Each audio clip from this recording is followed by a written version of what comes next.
Welcome to XYPN Radio, where your host Alan Moore brings you into a community of fee-only financial planners who want to profitably and successfully serve Gen X and Gen Y clients. If you're ready to get the knowledge you need from leaders in your field, learn from forward-thinking advisors, and take action on your own goals, XYPN Radio is the show for you.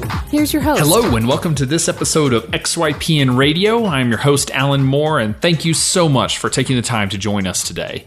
Today we have Chris, who for my purposes does not have a last name because I would butcher it. You can listen to him pronounce it actually on the show. But anyway, Chris is the founder of Enlightened Wealth Management, which is a financial planning firm in Southern California. Now, Chris has had a fairly interesting career, which included being on the sales side of things before ultimately taking a job with BAM, which if you're not familiar is a very large fee-only RIA down in St. Louis. Now, after a few years, he ended up taking a position as the COO for a startup RIA where he really cut his teeth on what it takes to build a successful practice. And when that firm was sold, he made the decision to go out on his own and start doing his own thing. So 12 months in, Chris has 27 retainer clients, which is just incredible. And in this episode, he details his marketing strategies, which has led to that early growth. And I'll tell you, it's been mostly fueled by in-person marketing strategies. So you definitely don't want to miss this episode. As always, you can access the show notes and additional resources at xyplanningnetwork.com/52. And don't forget to sign up for XYPN 16, our national conference, which will be held in sunny San Diego, September 18th through the 21st. If you join the VIP group at xyplanningnetwork.com/VIP, we will be posting some major conference ticket discounts as a thank you for your involvement. All right, without further ado, here is my interview with Chris. Hey, Chris, welcome to the show, man. Thanks so much for being on. Hey, thanks a lot for having me. I'm excited. So I feel like one of the biggest values that listeners get out of this show is they learn how to pronounce people's names. Dating all the way back to our first episode where people learned it was Michael Kitsis, not Kitesis or Kitesees. It is not Chris Gibbers Pierce or Gibbers Pierce. I'll let you pronounce it to be sure everybody gets it right. Absolutely. Mine's difficult. I'm half Spanish, and in Spain, everyone gets their father's name and mother's name. So my real name is Christopher Guillermo Yerbes Pierce, and I like to just go by Chris GP for most people. Fair enough. I think you can see why. So what happens whenever your mother and father both have hyphenated last names? Which one do you take? That is a good question. I have no idea, and I don't even want to think about that. Fair enough. Well, thank you so much for being on. I'm trying to remember when you and I first met. I guess it was through the XYPN Network, but you, me, Scott Frank, and Sophia Berra all ran out to Salt Lake City, or I guess Park City, to hang out with Carl Richards. Carl kind of sent out an invite, and it was only like 2 weeks notice. And he was like, hey, if anybody wants to come hang out for the day, let's do it. And you were on the list of people that said, you know what, why not? And that's kind of when you and I got to know each other. So I want to take listeners back a little bit, like we do with most guests, and just kind of start with, how in the world did you discover financial planning? Kind of what was your career path through the last few years for yourself? Well, without going too far back, my career in the financial world in general started out as a municipal bond underwriter. And I did that for 4 years in I guess it was sort of my early mid-20s. And I knew that I was not passionate about that at all whatsoever. It was kind Have of. you ever met anybody that was passionate about that? Like, are there people that really excites? I think I have. As a matter of fact, I know I have. Hard to believe, but funny. But yeah, it just goes to show you that people, there are people that like to do many, many things. And I had a personal experience where it was one of those, let's look at all the folks that are ultra successful in the business, 20, 30 years down the road and sort of what their lives look like. And I just knew that that's not what I wanted for myself. So I kind of had around 2008, had a find myself again experience, soul searching experience, if you will. And I moved to Spain for a little while and just took a break and came back. And I actually landed at a job as a financial advisor with a bank broker dealer. And that was at PNC Investment, so large bank. And that was really my first dive into advising individuals and talking with individuals and families about their financial lives. So that was my first dive into it. I then had an experience where I read a couple of books and realized what I was doing was pretty terrible. I was selling investments and I was really good at it, but I just didn't know what I didn't know at the time. And I was selling a bunch of products. And once I learned that what we were doing wasn't necessarily the best thing for our clients, I started researching and I was looking for an RIA that I could align myself with. And I found Buckingham Asset Management in St. Louis. So where were you living at the time when you found Buckingham? Were you in St. Louis? I was in St. Louis, actually. That's where my PNC job was. So I was right there in Buckingham's hometown of St. Louis at the time. Yeah, and for anybody that's not familiar with Buckingham Asset Management or BAM, they're well known for their TAMP as well as their just kind of overall asset management firm. And they're huge. I mean, they very, very large fee-only RIA, heavy DFA users, but a massive presence there in St. Louis. But just out of curiosity, before we go too far into it, what did you think you wanted to be when you grew up? Like, I'm curious what your college degree is in, and like what kind of led to that first job in municipal bonds? That's a really good question. And I'm going to answer it very, very honestly. And I'm going to say the answer is money. What I wanted to be when I grew up was a professional athlete. I was big into sports growing up. I played football and baseball all the way through college. And when I first graduated, I actually played football in the Arena League. So I played professionally for a very, very short period of time. Dude, that's awesome. I had no idea. Yeah. Those were the glory days, Alan. That was a long time ago now. Long time ago. But when I first got in, I came back to San Diego, my hometown, and started looking around for finance jobs. I majored in business administration and I was interested in making money. That was a top priority. And working for an investment banking firm, which is what the municipal bond underwriting firm was, sounded like I could make a lot of money doing that. It wasn't because I was passionate about municipal bonds at the time. I can tell you that. And so that's how it started. And it wasn't until I was at PNC where I really started feeling how nice it was getting to know people that came through the door and really helping them. I mean, I was selling products. I thought I was helping them. I thought I was, doing the best thing I could for them at the time, but getting to really know people and realizing how much help people really need and to be that person that can provide that value was just an awesome, awesome feeling. And I kind of knew from then on out that this was a really, really good place for me and my personality and what I'd really like to do.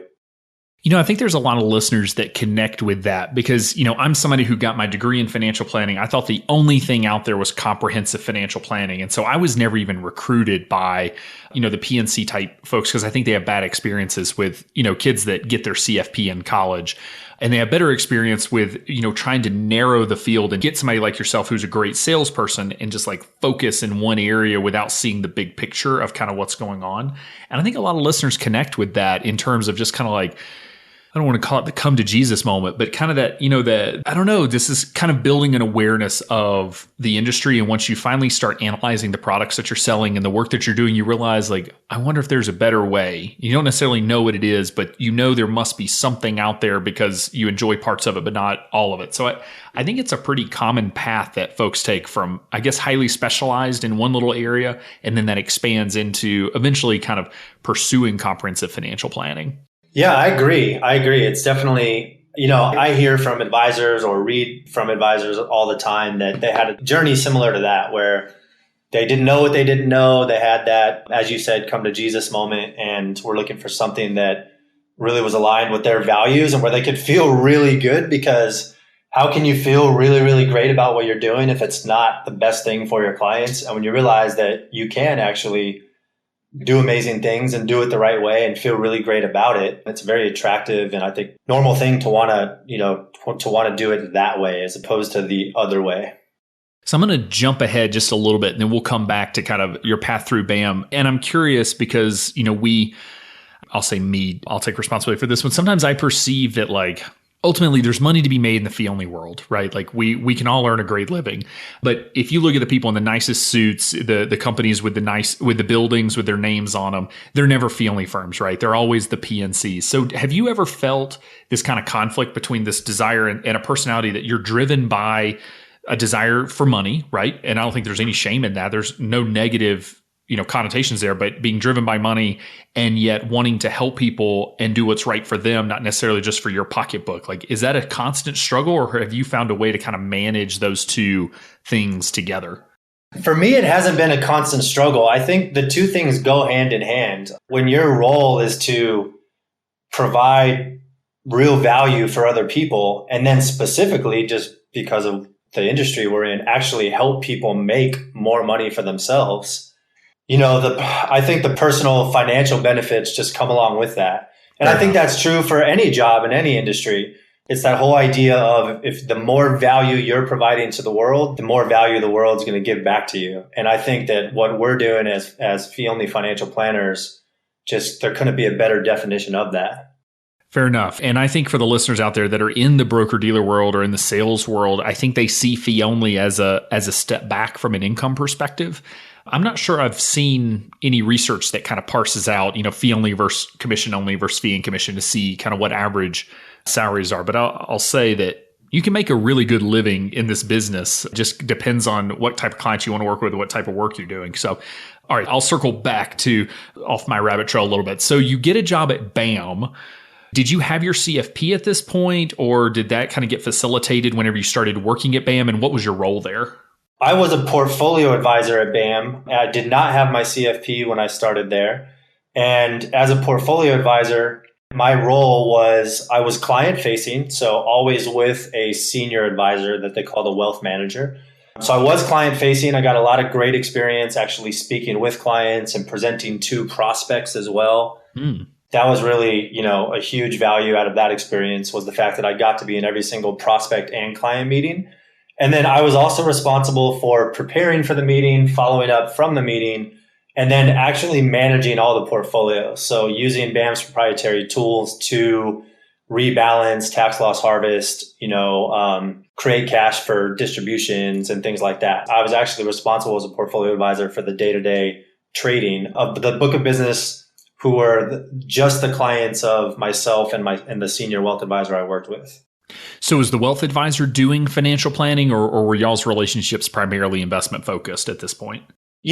She was definitely doing financial planning. And I almost want to say the answer to your question is both, because I definitely feel like we were at that time, and I think BAM has come a long way from this, but I think we were investment focused. But the wealth advisor I worked with in particular, she was doing a lot more of the financial planning, having conversations, and she would actually go and meet with our clients' estate attorneys with them and talk about insurance. And so she was really great about it. And I think for the most part, I can't speak to the other wealth advisors that were there, not being in the private conversations, but as a firm in general, I suppose looking back, I think that they really started to get into wealth management, more of the comprehensive financial planning actually while I was there. I think that's probably the best answer. Fair enough. And I think it's something the big firms get accused of. And I've never really worked in big firms, so I'll just speak from the outside saying that, a lot of times financial planning is used to sell asset management. It's kind of thrown in for free as like a bonus of, but ultimately when you get paid AUM, which BAM is, my understanding is, I think exclusively AUM, ultimately you got to, get paid for the service you're providing. If that's investment management and that's how you're charging, then that's probably the service you're focused on. So, but a lot of great financial planners work at BAM. So they're a very highly reputable, fee-only organization. So I'm curious, Absolutely. How did you find BAM? I mean, how does a kid working at PNC stumble upon, kind of this role at BAM? Oh, you're going to love this one, Alan.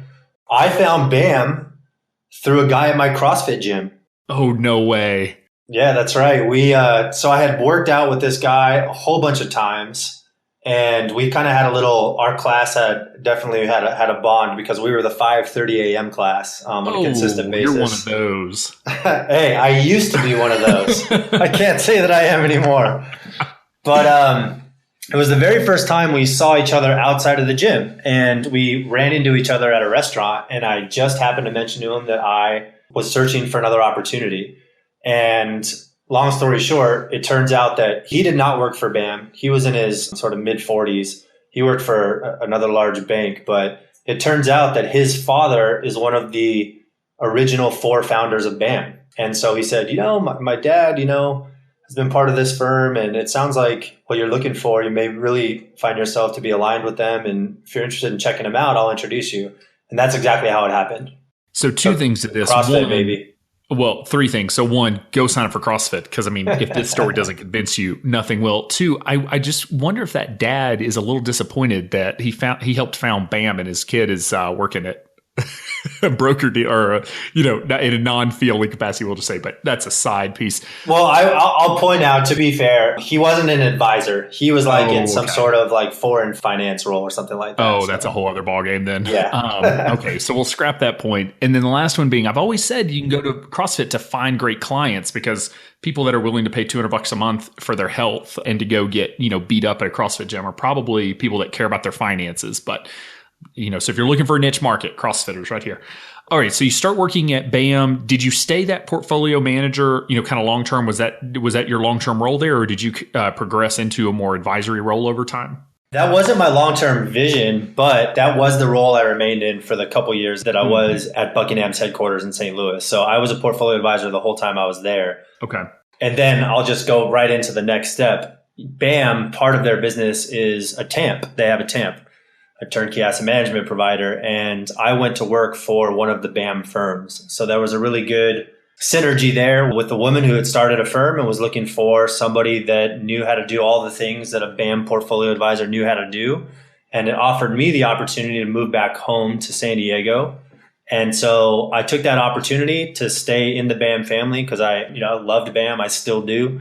And that was an opportunity for me to step into a larger role. I was the COO. We were a small virtual startup RIA, but I got to do, everything from compliance to working one-on-one with clients and kind of everything in between. So this was not the same advisor that you were working with at BAM in St. Louis, correct? That's correct. That's correct. Yep. I went into BAM and I said, hey, I love you guys, but it's time for me to go back to Southern California. And they were gracious enough to say, we appreciate you too. In fact, here's an opportunity that may work out pretty well to work for a BAM firm. And that's how it happened. That was, I know you talk about this a lot, Alan. So not to skip over that point, I was ultra transparent with BAM. I walked into the CEO's office and had this conversation with him. And our industry, I could tell you at PNC, I would have had the box and the guy in the suit walking me out within a couple hours. I did have that, as a matter of fact. But BAM was so different and I think appreciated my honesty and transparency. And they allowed me to stick around and train my replacement and then found me this other opportunity. And it was just a really great, I think, win-win-win all the way around. So the honesty and the faith paid off there. I love it. And we both kind of said this, but just to clarify for listeners, so BAM, they may even have more than these two arms, but the two we're talking about, BAM is an RIA. They serve clients. And so that is kind of their core. And then they also have this investment arm that other firms said, hey, we want BAM to just do our investments, but we want to keep working with our own clients. And so that's the TAMP. And so you went from working with the core BAM to working with a firm that was using the BAM TAMP as their investment back office. Is that accurate? That's exactly right. Okay. So, and I don't know, does BAM have any other arms I'm unaware of? Do they have any other pieces there? Or is it mainly those two? I think the other one that I might say is that they have a retirement solution. So basically a 401k solution that RIAs can link up with to provide those types of services to businesses and whatnot. So I think those three. Gotcha. And there may be more that I don't know about, but that's what comes to mind. This episode brought to you by BAM. No, I'm kidding. I know. For any of this advertising. So BAM, you're welcome. So, okay. So you move back home, get back to Southern California. Talk about, you said you were the COO doing a little bit of everything. So what did your day-to-day look like? And kind of how did that prepare you for the next steps you took, which was ultimately kind of going off on your own? Well, we were small. There were three of us, and there are a few things. The experience prepared me.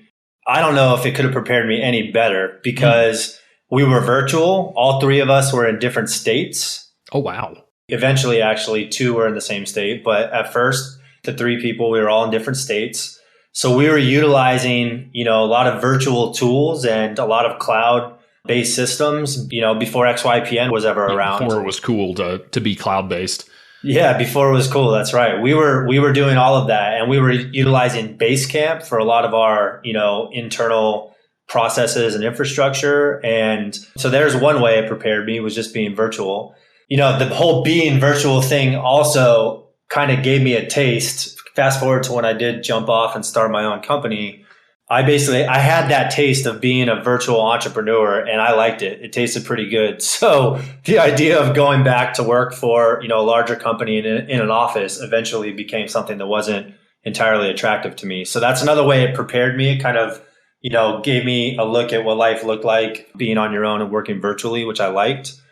And then because we were, so new, I really got to be involved with a lot of the startup stuff, like, building and helping to run the compliance program. And what does it look like to go get clients? And now that was the only thing I wasn't responsible for. I wasn't responsible at all for getting clients, but being that there were only 3 of us, I was closely involved with, our strategies and what went into the prospecting and whatnot. So that helped prepare me. And I was managing all the portfolios just like I did, using the same exact tools as I did when I was sitting at BAM in St. Louis. So that part wasn't new. But yeah, all those things prepared me. And listeners have heard me say, we did a mailbag episode on this one time where someone, asked, if I'm going to launch my own firm one day, what type of firm should I work for? And I advocated for kind of the position that you were in, which is go work for a small firm, because it allows you to see a lot of different areas. When you were working at BAM, you kind of have this narrow view of your job, right? Because the more employees you have, the more you can have them specialize. And when you're small, everyone has to do a little bit of everything because it's all got to get done. And, when you own your own firm and it's just you really do have to do everything. And so it's just kind of nice to be able to see what does it take to go get clients. I think at bigger firms, it's almost like clients appear out of thin air. You don't really see that process. You didn't see the brand build and all that it took to get to a point to where it looks easy. And what does it look like to build out infrastructure and pick technology and move technology and compliance and just all the different components that it takes to run a firm. I think it's just amazing experience. And if you can work for a rock star financial planner like you did, that is, well known in the industry for being a very, very good financial planner, just very good at the work, that's even better. Yeah, I agree. That small company experience, you really get to have a hand in everything. And that is a very, very much more well-rounded experience than having opposition at a large company. So do you mind sharing what happened then? Did you leave to go start your own firm? Was there another opportunity that presented itself? Like, what was your kind of transition from that firm? Well, interestingly enough, the CEO of the small virtual startup that I was a part of, she really was offered a really great opportunity by Buckingham, by BAM, to become... That's right. To become one of their national thought leaders, which is Carl Richards, is that for BAM as well. And we haven't mentioned her name yet. Her name is Manisha Thakur, and she's an amazing woman, definitely a friend and mentor of mine. And she got offered an opportunity to do what she loves doing most, which is speak, write, and teach. And that was really attractive to her. And essentially, our company, our book of business, rolled back into BAM in St. Louis. And they offered me the opportunity to come back and actually be more like in a wealth advisor role. So kind of fold back into what I was doing before, maybe a little bit of a step up from what I was doing before. And I had to really think about it and really discuss with my wife what we wanted to do. Actually, at the time, she was just my fiance. But what was going through my head was this. I was thinking, okay, I know how to do absolutely everything from start to finish. I've just been a part over the last few years of doing everything from compliance to managing portfolios to paperwork, process, all that good stuff. I wonder if I could make it out on my own. That whole going back to the office thing and being part of the big firm, I'm not sure that wasn't, again, really attractive to me. So I really started wondering, I wonder if I could do it on my own. And Manisha was really supportive of me and, encouraging that she thought that I could. And I spoke with Alexis, my fiance at the time, and we decided, hey, you know how to do it. The only thing that was the big question mark was, can I get clients? And trust me when I say that's a very scary thing. Yes, it is. And I'm sure a lot of folks listening to this totally understand that. But that was the question. And I decided, you know what, I think I can. And so instead of kind of going back into the salaried position role, as an advisor with a big firm, I decided to jump out and start Enlightened Wealth Management. So that's how it happened. So that would have been 2014? Is that? This would have been, this would have been the very end of 2014. Okay. So in fact, the transition didn't really happen until January or February 2015. All right. So, and I agree. No one ever calls and says like, Alan, I'm just not confident that I know how to do financial planning. Yeah. It's never the hang up, right? It's like, I don't know how to do compliance, or I don't know how to be a business owner. Compliance being one of those pieces of like doing your own bookkeeping and doing your own compliance and your marketing, all that. But the biggest concern is, where in the world are my first clients going to come from? So when did you actually launch your RIA? Well, believe it or not, I had a month or two of like, how should I describe this? A month or two of like being on the ledge, but not jumping off yet, just mentally and emotionally. In other words, it took me a little while to think, do I really want to do this? Do I really want to do this and start from scratch and have 0 clients? Do I really want to do this? So that was about a month or two. And then when I finally decided, yes, I do, let's rock and roll. My registration process with the state of California, and this was pre XYPN, I was not a member yet. And I guess I'm not even sure where the organization, where the network was in its phase at that point in time. But basically, once I decided to go, I had another compliance firm that was my consultant.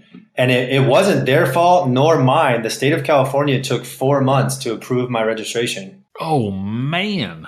Yeah. And in just communicating with them, it was just that they had been overwhelmed. They had, I believe, if I remember correctly, they had told me more RIAs had started than ever before, initial registration process, and just the time of the year, which was Q1, was just a bad time, yada, yada, yada, yada. It took 4 months. So I officially was registered, I think somewhere late June. And I'd say my official start date or launch date is July 2015. Okay, so you were working through the decision, which I think is intelligent. I think the folks that just jump in, I'll put myself in this boat, sometimes don't think all the angles through necessarily. But it sounds like you were pretty sure about what you wanted to do. You had thought through it. You probably were kind of thinking through business plan and marketing plan and things like that. It took 4 months. So I'm assuming a lot of your back end was being built out during that time. So you hit the ground running. And at the time of this recording, that was basically a year ago. So you're 12 months in. And I do want to talk through kind of business structure and the way you structured your firm. But I'm curious, how are things going in the business itself? Are you getting clients? I am. I think things are going really well. I think things are probably going a lot better than I tend to, tell myself on a daily basis. Things are moving in the right direction. I've just signed my 27th client. What? 27th? 27th. I do consider that a big win. Dude, that's insane. Yes, it's a big win. In 12 months? In 12 months. As you said, I had during the 4 months leading up to, waiting on my registration being approved, full transparency. I definitely was telling people, I was essentially pounding the pavement, like literally networking events, coffees, lunches, networking events, and being really honest with people, of course, that I did not have a firm, but that I should soon. And, when I do, so on and so forth. And so I had before I actually launched, I had a few people that I knew just verbal commitment wise were really, really interested. And so I hit the ground running. As you said, I've been able to get clients. So that's a really, really good sign. The business is cash flow positive. That's another big win. Tons of really, really big positive things nothing. I think it's all been good, but I will say that it's not paying the bills. Part of this whole thing that we glossed over is that I moved to Los Angeles, which is where my now wife has been working for the last 7 or 8 years. And so, the business isn't paying the bills. It's my wife's income is up and down. That makes things very difficult and challenging. And there's been a heavy dose of fear that has been involved throughout this entire journey and still is. But again, like you say, I definitely, if I step back, I think things have gone very, very well, and that, hard work has been paying off. So I'm optimistic about the future. Yeah. I'm just surprised when you say 27th. it's a number. It's probably the highest. That may be the highest client number I've heard for somebody 12 months into the business. But I have the reaction that a lot of people have, which is like, oh my gosh, things are so amazing. You have no reason to be upset about anything. And yet the truth is, when you own your own business, I feel like, especially in the first couple of years, no matter how good things are, you almost live in this constant fear that they're going to fall apart. And especially when you grow quickly, sometimes you think you can fail quickly as well, and that things might go down just as fast as they go up. So I don't want to discount those emotions, because I think they're important because they're real, and for folks that are out there that, whether you're experiencing that level of success or not, or, things are kind of growing, to have that fear is perfectly normal. And in many ways, it may be what protects us from getting overly optimistic and maybe making a poor choice. It may be what keeps us on our toes and kind of keeps us focused on continuing to build the business. Yeah, definitely. And also just, for the sake of full transparency and really not wanting to mislead anybody, I have signed 27 clients, but I have changed my fee structure. I actually don't even know how many times. It's a lot. And several of those 27 clients are not high annual revenue, repeating annual revenue clients. Sure. So it's not like I have 27 clients that are paying, $3,000 to $5,000 a year in revenue to the firm. And it's not even close to that. But to be positive and to keep it on a positive note, the fact that 27 people have trusted me and liked me enough to, allow me the privilege of helping them with their finances, I think is pretty cool. I think that's an awesome way of putting it. To get 27 people to willingly pay you to talk to you about their money, the topic that no one is excited to talk about, is pretty amazing. So where have these 27 clients come from? I mean, are they all referrals? Are you meeting them in, networking events? Like, I guess what's fueling your growth at this point? I have been a big believer in it. Before I even was registered, I talked to some successful entrepreneur friends of mine. And they actually told me, because I know this has come out in the forums and just as a general theme about starting your own advisory business, these friends of mine were not in the advisory business at all whatsoever. And what they told me was, they said, listen, you can build a blog and you can get on social media and you can spend a lot of time doing that stuff. But we're telling you that the best use of your time right now in these beginning stages of your firm is the proverbial 1,000 cups of coffee. And I really held true to their advice. I just, trusted and believed. And that's really what I've been focusing on. That's where most of my clients have come from. So what does that mean? Definitely, I have a handful of clients that knew me from some point in the past. And then when they just found out this is what I'm doing, they inquired and they were interested and they become clients. A couple of the 27 are family members, but the rest have been, I've done a few speaking engagements. So I basically said, anyone who's willing to listen to me at all whatsoever for any period of time, I'm going to talk to them. So I was driving all over LA County. I mean, there were times I'd drive an hour or an hour and 20 minutes just to have a lunch with somebody that said that they were interested in learning more. I mean, not someone that was interested in becoming a client or, that I had any, possible chance of them becoming a client, but they just were interested in learning more. And at the time the one thing I had on my hands was time. So I was driving all over the place. That's kind of what I say, pounding the pavement. I was waking up at 7 o'clock in the morning. Well, the meeting started at 7 o'clock in the morning. I was waking up at 5:30 to get to these pre-workday networking events. The one I'm involved with here in LA, it's not BNI, it's called All Cities, and it's just specific to Los Angeles. But it's a similar type thing as BNI, and I know there are a couple other business networking groups out there. And other networking events too. The second day we moved to LA, my wife's friend said, hey, do you want to go to this business networking event? I knew hardly any people up here. I knew I was going to know nobody at the actual event.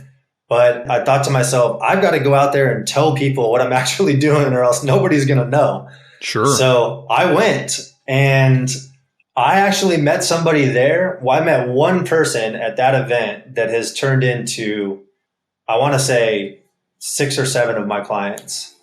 Jeez, nice. And, it all just comes down to that one moment where I decided to say yes instead of I could have said, no, we just moved here, got a lot of stuff to do, and plus I'm not going to know anybody and all that.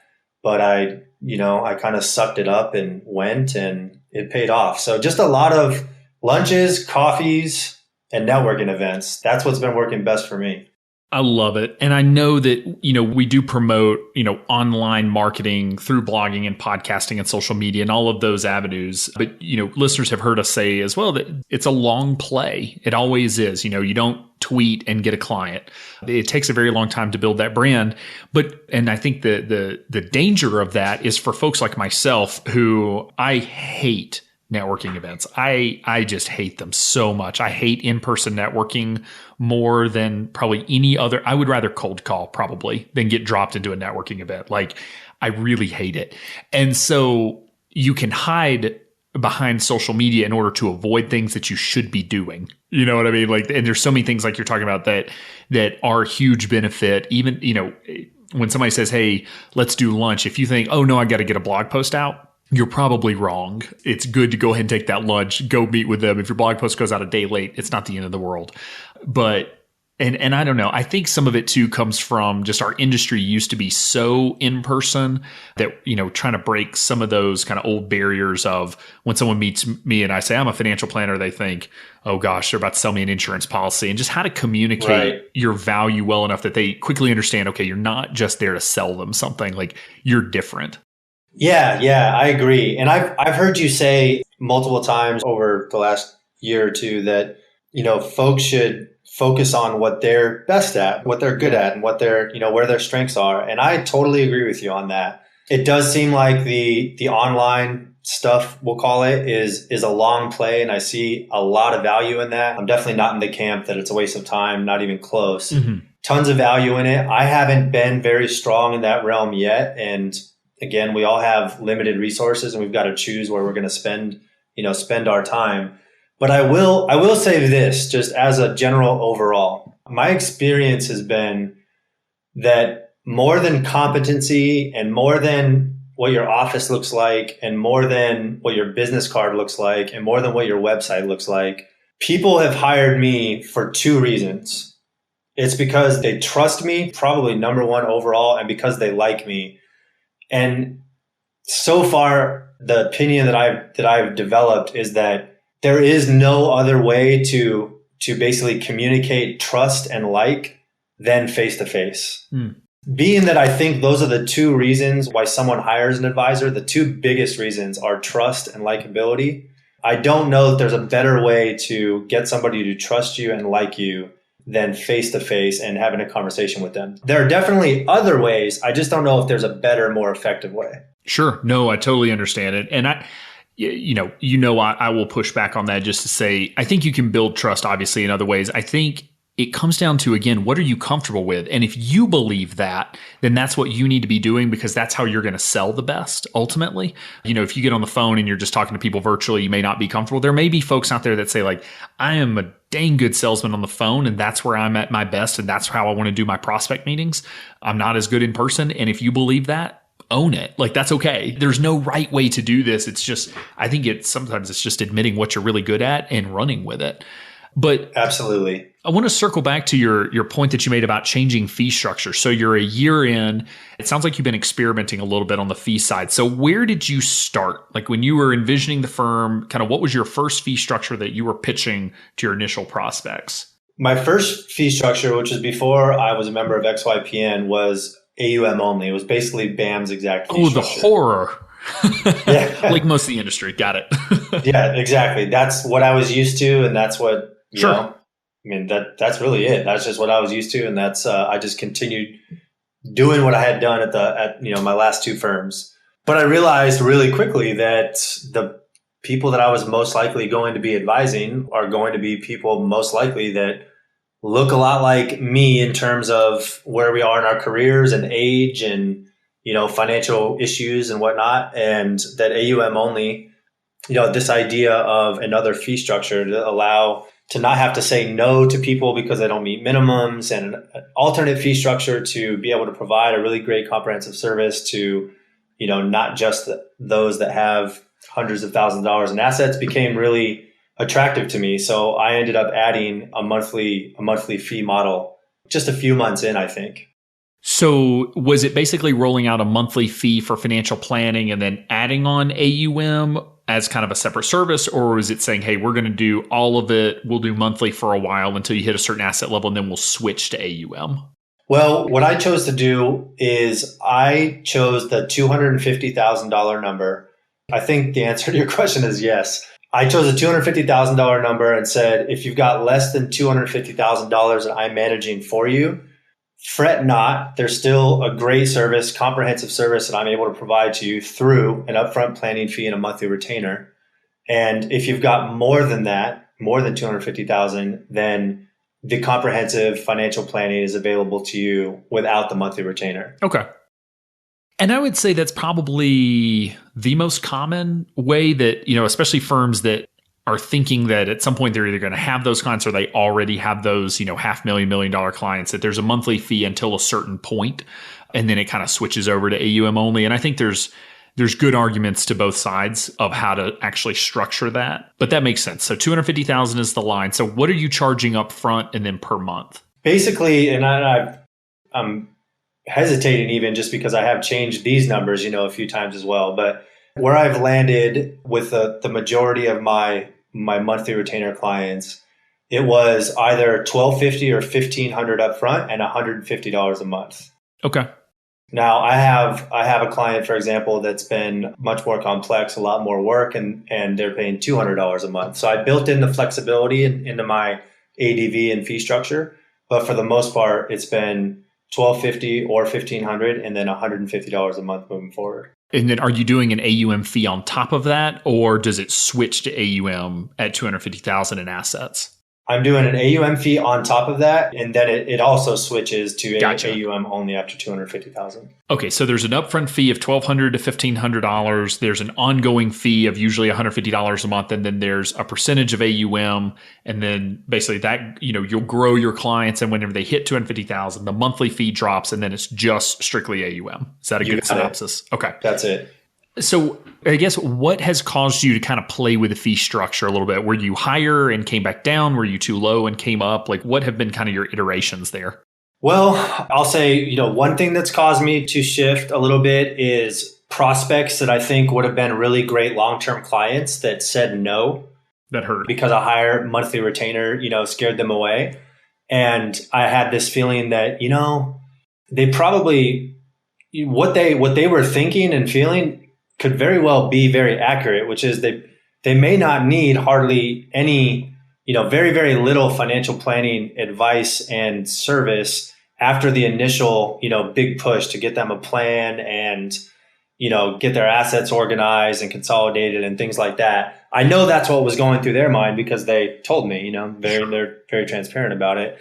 And I lost several prospects just, because of that reason. And I started thinking to myself, these folks they're young and they have really great careers ahead of them. A lot of them had great jobs, and I think most of them were making low six figures. And I started thinking, I don't know that, maybe I should lower some of these fees a little bit because I don't know that it doesn't make sense to have these clients for the long term.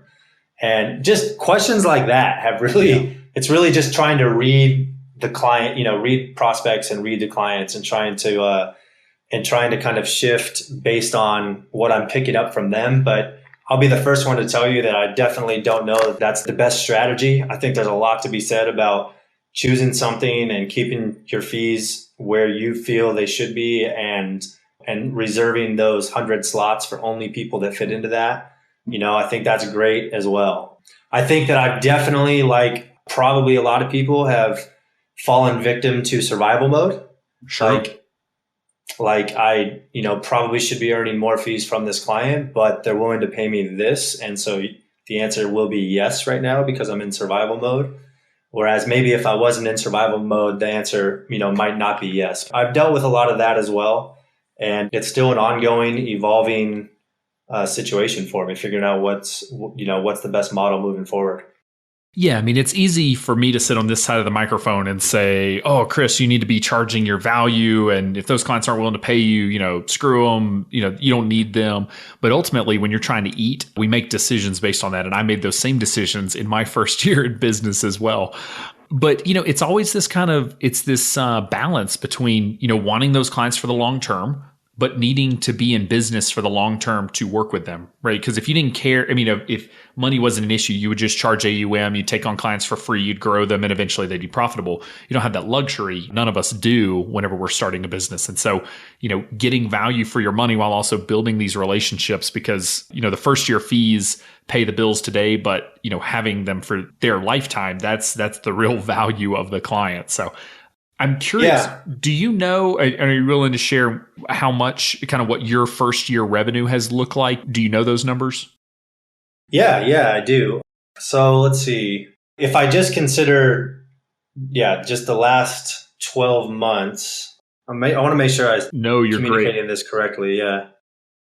And I'll say while you're looking up that number, this is the value of keeping your books in order as you're growing your business, to be able, if you can't look back and tell me how much money you made in your last 12 months from your books, it's going to be a tough road ahead. But I did not warn Chris that I was going to be asking him this question. So yeah, no problem. And it's just that if I'm looking at the last 12 months from start, which actually it's 11 months, I can tell you that I basically have made a revenue of $50,000 and have business expenses of $30,000. But that includes your startup. Is that fair? I mean, with compliance and all of that? Yes. Okay. Yes. So that $30,000 wouldn't necessarily be reflective of what you would have to spend in your next 12 months to keep the business operating. Well, actually, as time has gone on in my business, so the more months that have gone by, I've added more expenses. As you can imagine, like I've added some tech tools. I've added an office. I have a WeWork office space now. And so I know where my annual on a forward-looking basis, my annual operating expenses are actually right around $28K right now. Okay. And that includes, that's everything. I've got a lot of, meals and entertainment, because as I said, that's a big part of my marketing, and gas and travel to all the conferences and all that good stuff is included in there. All right. So I think that's for listeners, it's a really honest and raw look at the numbers of what your first year looks like. We had Scott Frank on, who I know y'all are in a study group together just a few episodes ago, and his numbers were pretty similar. And I actually, those are a little higher than what mine were my first year. I will say I was living in Wisconsin, which my cost of living was just a hair lower than yours in LA, my $600 a month rent. But I think that's a realistic look at what I hear from a lot of planners in terms of kind of where revenue is. And the real key, though, is that you have a client base to build on and to refer you additional clients and to kind of give you that base of recurring revenue that you can expect, month after month, quarter after quarter on the investment side. So, without digging in too much further, it sounds like you've got the foundation in place, and in many ways, the final component is just time, and just giving it enough time to work, which is one of the more frustrating things as a business owner, because we all want it to be working fully today, but sometimes it just takes time to get going. I couldn't agree more. I think that, with the other advisors that I'm in mastermind groups with and whatnot, that's definitely a running theme. Everybody is moving in the right direction. And the number one ingredient that's going to have the biggest impact more than anything else is time. I totally believe that. And listeners have heard, Kitsis and I both say that the biggest thing is just having some sort of income source, having a significant other with income, something, having a big enough runway in the bank account to get that time, because you've done all the right things. You've laid the foundation, you're getting the clients, you're doing the marketing that's effective, you're doing great work. But again, it's just time. You can't bring on 100 clients in your first year. It will never happen. So it is giving yourself the financial runway to get there, which I think is probably one of the things, probably the biggest obstacles planners overcome. I rarely hear them say, it didn't make because, I'm not very good at doing financial planning. It's usually, had to go get a job. I needed health insurance, or I needed whatever it is that ultimately drove it. But it's usually financial. Yeah, totally. It's when you start getting those phone calls like I did last month from a woman who said, I heard you speak, 9 months ago. And, when that type of stuff starts happening, that's great, but there's no way around the fact that that's just a matter of time, Yep. You can't get her in 2 months. It's going to take her 9 months to get there. I mean, we have people joining the XY Planning Network that I talked to 2.5 years ago now. I mean, when we were still in incubation mode and kind of getting things going. There were advisors that I was talking to that are just now joining 2.5 years later. And there was nothing I could do. I can't force them to go start their own business and join XYPN, 2 months in. It just takes time, and you've got to be around long enough to capitalize on it. So now, kind of final question for you, just out of curiosity, because we had Scott on. He went the Orion, TD Ameritrade, like really involved investment process and that sort of thing. And you're kind of investment minded. So I'm curious, what is your investment platform? Do you have a TAMP, or are you doing everything in house? I'm 100% Betterment Institutional. I completely forgot that, actually. I was thinking for some reason you were using BAM. When I first launched, I was. Launched, which I probably still was when we met each other in Park City. Yeah. Which is why that was on your mind. But shortly thereafter, I transitioned over to 100% Betterment Institutional, and I have been ever since. And I have about $5 million on the platform. And I do have the more investment background, and trust me when I say TD Ameritrade and DFA, ultra attractive. I think it's great. And it wasn't an easy decision, but I've been appreciating my decision. The amount of efficiency that's been provided to me from a account opening standpoint and an ongoing portfolio management standpoint and performance reporting and all that good stuff, for me, has outweighed the downsides of Betterment Institutional, or I should say the limitations that they have, still right now. I'm curious. So we get so many questions about Betterment Institutional. Last episode, Michael and I, that was part of the mailbag, was answering questions about Betterment. I'm curious, can you just, I guess, give me a brief overview of how do you sell Betterment to your clients? Because I know there's this fear that, they can just get on the retail side. Why would they pay me? Am I really providing value? So what is your sales pitch to new clients that are coming on board? And here you have this, automated investment platform on the back end. Well, first and foremost, not surprisingly, it's one of the last things that I mentioned, because the first, several things that I'm selling is a lot of value in all the other areas of financial planning.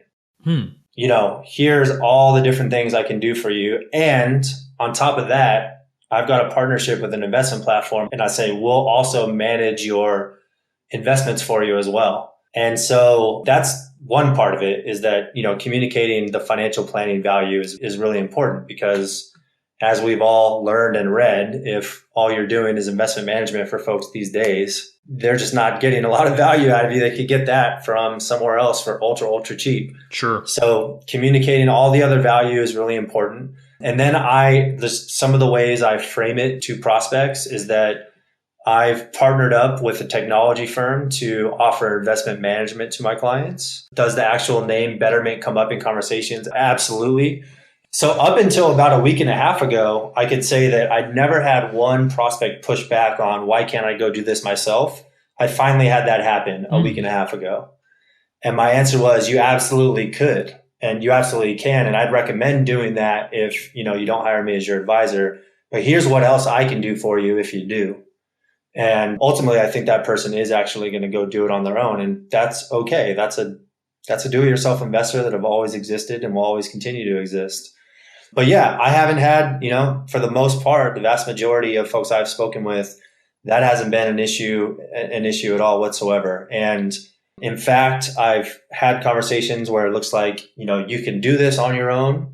Even a few months into a planning relationship with somebody, pointing out again that they can do this on their own. And I've had really intelligent, really bright, successful people say, I know I could, but obviously they know all this other stuff I've done for them over the past few months, or in this case, they knew. And I know I can do it on my own, but I really just feel a lot better about having somebody, help me keep an eye on it, making sure that, I'm saving to the right accounts, and someone that I can review things and bounce ideas off with and all that good stuff. So that really hasn't been an issue for me. This episode brought to you by Betterment Institutional. It's so awesome to hear because, so many times I think the folks that have a stronger investment background, which was not me, Betterment Institutional would have been a lifesaver for me if they had existed, because I hated talking investments. But you have experience in the investment side. I mean, you're very comfortable getting in and doing all the trading and the research and the management. and to see, you outsourcing, and whether that's the long-term solution or not, as your firm grows remains to be seen. And as Betterment Institutional, iterates and adds features or not, just kind of depending on how those things go, it'll go as it goes. But it's good to hear that you've been able to, I guess, kind of showcase the value over and beyond Betterment, because I've never heard of a financial advisor argue, well, Betterment replaces a financial advisor. And yet I hear all the time, well, what value do I add on top of Betterment? And those are two conflicting conversations, because we add so much value on top of any investment platform, whether that's Vanguard, life cycle growth fund, or it's Betterment, or it's a TAMP or whatnot. We add the behavioral side. So we probably need to get you to come on and just do a training session on how to sell, whether it's Betterment or other TAMP, just how to sell investment platforms. Because I think it's a struggle for a lot of advisors to really articulate their value. I don't offer, if I'm your advisor to prospects and clients, I don't offer financial planning without investment management. In other words, if you're my client, I'm managing investments for you. I think part of, from talking to some other advisors where they've separated it out, again, I don't know the best strategy, but I think maybe separating it out just from the get-go kind of creates a little bit more of a tougher sell, if you will, for investment management. Yeah. Whereas with me, that doesn't ever become a question, because this is just the way it is if you become a client. Fair enough. So I get a little less pushback on that. No, that's great advice. So as we're wrapping up, running a little long today, which I love because I always get caught up in these conversations. We could talk for hours about this stuff. So if you could go back to, let's say, the Chris that was thinking about launching his own firm, in this, do I take a job with BAM? Do I do my own thing? Do I take another job? I guess if you could go back and give yourself one piece of advice, the one thing that you know now that you wish you had known then, what would that advice be? Great question. The first thing that comes to my mind is have 3 years of savings in a bank account. Fair enough. That's probably the most practical advice anybody's ever given on the show. Yeah, I'm laughing, but that's definitely, and that wasn't possible at the time for me. So I'm laughing, kind of serious about that. But as far as other advice, I would just say, I will say this. It's the same advice. It's just be patient. It's just be patient. It's just, everything is going to take. The funny thing is I actually knew this from working with the other startup, smaller RIA. I knew that everything takes 3 times, if not more, longer than you think it's going to take. That's one thing that you can be guaranteed of, is that however long you think something's going to take, multiply it by at least 3. And I knew that coming into this, but for some reason, it still gets to me sometimes. Like, I'll think to myself, wow, I really thought this would have kind of come a lot farther along than it has so far. So it's just a constant reminder. But I would say be patient would be a huge one, and fail fast and fail often. I know that's kind of a cliche, but I think that that's really important. It's extremely good advice. No, I hear you. All right, Chris. Well, thank you so much for taking the time to be on, man. This was a ton of fun. Thank you. Thank you, Alan. I appreciate it. Chris has done an amazing job of building his business in the first year, especially given that his wife has extremely varied income. And I'll tell you, having 2 sets of variable income can put a lot of strain on the personal finance side of things. Chris is a wonderful example of, even when you do everything right and you're growing like crazy, the secret ingredient is time. And time is something that honestly just cannot be avoided. So remember to join our VIP community, where you can ask XYPN members, previous guests, Kitsis and myself, as well as other members of the VIP community questions, and get everyone's perspective at xyplanningnetwork.com/VIP. And be sure to join soon to take advantage of XYPN 16 discounts. Thanks so much for joining me today. We'll see you next time. You're not alone, and you're not crazy. It's scary starting, building, and growing your own financial planning firm. And that's why we put together a free private community just for you, the Cutting Edge Financial Planner. Go to xyplanningnetwork.com/VIP or text XYPN Radio to 33344 and join a network of thousands ready to change the lives of Gen X and Gen Y clients.